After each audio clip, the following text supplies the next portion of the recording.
നമ്മൾ അഭിമാനത്തോടെ പറഞ്ഞിരുന്ന പല സോഷ്യൽ ഇൻഡിക്കേറ്റേഴ്സും ഇന്ന് സ്റ്റാഗ്നന്റാണ്, മന്ദതയിൽ നിൽക്കുക, അവിടെ നിൽക്കുക.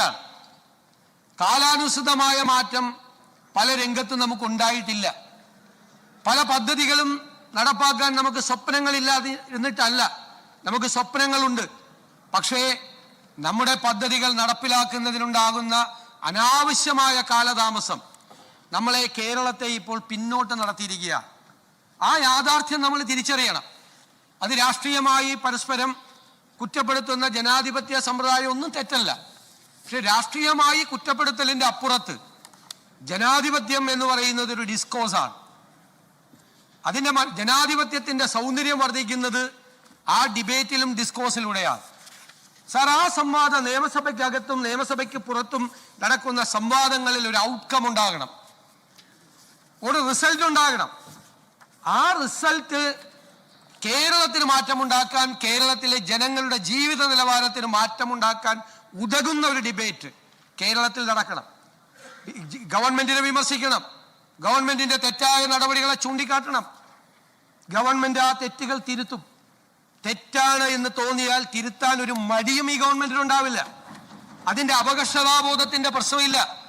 തെറ്റ് ചൂണ്ടിക്കാണിക്കാൻ ജനാധിപത്യ സംവിധാനത്തിൽ എല്ലാവർക്കും അധികാരമുണ്ട്. ജനങ്ങൾക്ക്, സാധാരണ ജനങ്ങൾക്ക്, ജനപ്രതിനിധികളായ നിങ്ങൾക്ക്, ഭരണകക്ഷിയിലും പ്രതിപക്ഷത്തും പെട്ടവർക്ക്, മാധ്യമങ്ങൾക്ക്, പൊതുസമൂഹത്തിന് ചൂണ്ടിക്കാണിച്ചാൽ തെറ്റാണ് എന്ന് ബോധ്യമായാൽ അത് തിരുത്തി മുന്നോട്ട് പോകും. ഒരു സംശയവും അക്കാര്യത്തിലില്ല.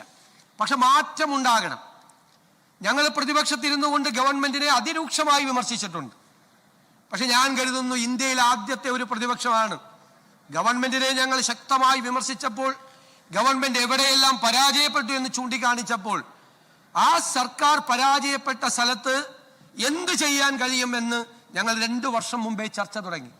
ആരോഗ്യരംഗത്ത്, വിദ്യാഭ്യാസ രംഗത്ത്, അടിസ്ഥാന വികസന രംഗങ്ങളിൽ, പൊതുവായ കാര്യങ്ങളിലെല്ലാം നിരവധി വിദഗ്ധരുമായിട്ടുള്ള കൂടിയാലോചനകൾ നടത്തി, കോൺക്ലേവ് നടത്തി, നിരവധിയായ ഡോക്യുമെന്റുകൾ ഞങ്ങൾ രൂപപ്പെടുത്തി ഞങ്ങളൊരു ചർച്ച ആരംഭിച്ചിരുന്നു. സാർ, അതിൽ നിന്ന് രൂപപ്പെട്ടു വന്ന കാര്യങ്ങളാണ് ഞങ്ങൾ പുതുയുഗ യാത്രയിൽ കേരളത്തിലെ ജനങ്ങളോട് പറഞ്ഞത്. ഞങ്ങൾ അധികാരത്തിൽ വന്നാൽ ഞങ്ങൾ ആ മാറ്റങ്ങൾ ഈ സംസ്ഥാനത്ത് ഉണ്ടാക്കും. സംസ്ഥാനത്ത് മാറ്റമുണ്ടാകണം. ആരോഗ്യരംഗത്ത്, വിദ്യാഭ്യാസ രംഗത്ത്, തൊഴിൽ മേഖലയിൽ ഉൾപ്പെടെയുള്ള ഒരുപാട് രംഗങ്ങളിൽ സമഗ്രമായ മാറ്റമുണ്ടാകണം. കേരളത്തിലെ ജനങ്ങളുടെ ജീവിത നിലവാരം ഉയർത്തണം. ആരോഗ്യ വിദ്യാഭ്യാസ രംഗങ്ങൾ ഈ ലോകത്തിന്റെ മുഴുവൻ ഡെസ്റ്റിനേഷൻ പോയിന്റ് ആക്കി കേരളത്തെ മാറ്റാൻ നമുക്ക് കഴിയും, നമുക്ക് കഴിയണം.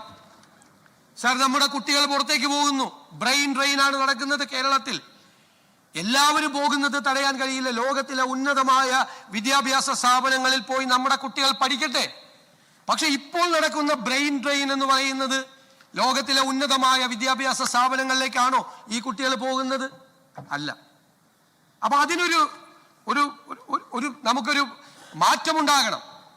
ആ മാറ്റമുണ്ടാകണമെങ്കിൽ ഉന്നതമായ വിദ്യാഭ്യാസ സമ്പ്രദായം, സംവിധാനങ്ങൾ കേരളത്തിൽ ഉണ്ടാകണം.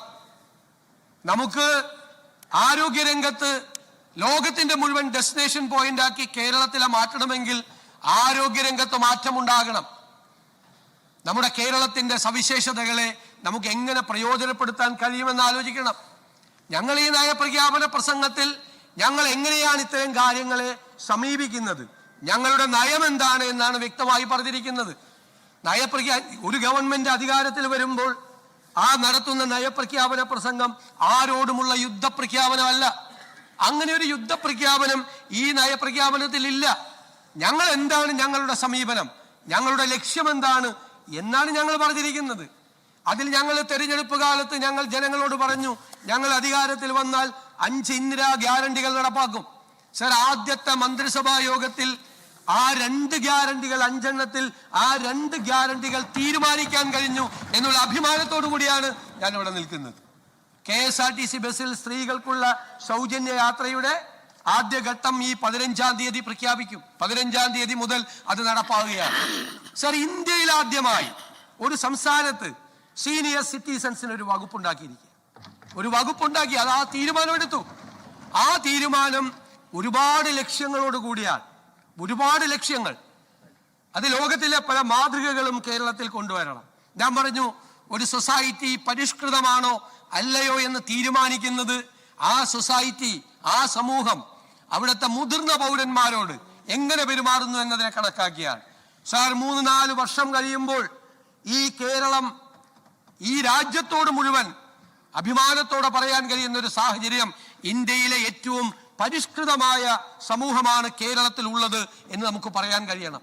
അതൊരു ഔദാര്യ വെൽഫെയർ സ്കീമല്ല, മുതിർന്ന പൗരന്മാർക്ക് കൊടുക്കുന്ന ഒരു ഔദാര്യമല്ല. അത് അവരെ കൂടി നമ്മുടെ ഈ സംസ്ഥാനത്തിന്റെ നിർമ്മാണത്തിൽ പങ്കാളികളാക്കുന്ന ഒരു സിൽവർ ഇക്കോണമിയാണ്. അത് രാജ്യത്തിന്റെ ഏറ്റവും മോഡലായി കേരളത്തിൽ നമ്മൾ തുടക്കമിടാൻ നമ്മൾ ആഗ്രഹിക്കുന്നു. സാർ, നമുക്ക് ഒരുപാട് സ്വപ്ന പദ്ധതികൾ ഞങ്ങൾ നേരത്തെ പ്രഖ്യാപിച്ചിരുന്നു, ഞങ്ങളുടെ പ്രകടന പത്രികയിൽ പ്രഖ്യാപിച്ചിരുന്നു. അത് വേറെ ആരുടെയെങ്കിലും പ്രകടന പത്രികയിൽ ഉണ്ടോ എന്ന് ഞാൻ പരിശോധിച്ചിട്ടില്ല. ഞങ്ങളുടെ പ്രകടന പത്രികയിൽ പറഞ്ഞ കാര്യങ്ങൾ, അതിലെ പ്രധാനപ്പെട്ട സ്വപ്ന പദ്ധതികൾ ഇതിനകത്തുണ്ട്. സാർ, എന്താണ് കേരളത്തിന്റെ സവിശേഷത? നമുക്ക് ചില അഡ്വാൻറ്റേജസും ഡിസഡ്വാൻറ്റേജസും ഉണ്ട്. നമ്മുടെ ഡിസഡ്വാൻറ്റേജ് എന്ന് പറഞ്ഞാൽ നമുക്ക് സ്ഥലമില്ല എന്നുള്ളതാണ്. നമ്മുടെ ഡെൻസിറ്റി ഓഫ് പോപ്പുലേഷനാണ്, ജനസാന്ദ്രതയാണ്. പല സംരംഭങ്ങളും തുടങ്ങാനുള്ള ബുദ്ധിമുട്ടിന്റെ ഏറ്റവും പ്രധാനപ്പെട്ട പ്രശ്നങ്ങളിലൊന്ന് ലാൻഡാണ്. സാർ, നമ്മുടെ സവിശേഷതകളോ? നമുക്ക് 600 കിലോമീറ്റർ തീരപ്രദേശമുണ്ട്, കടലാണ്. നമുക്ക് 2 അന്താരാഷ്ട്ര തുറമുഖങ്ങളുണ്ട്.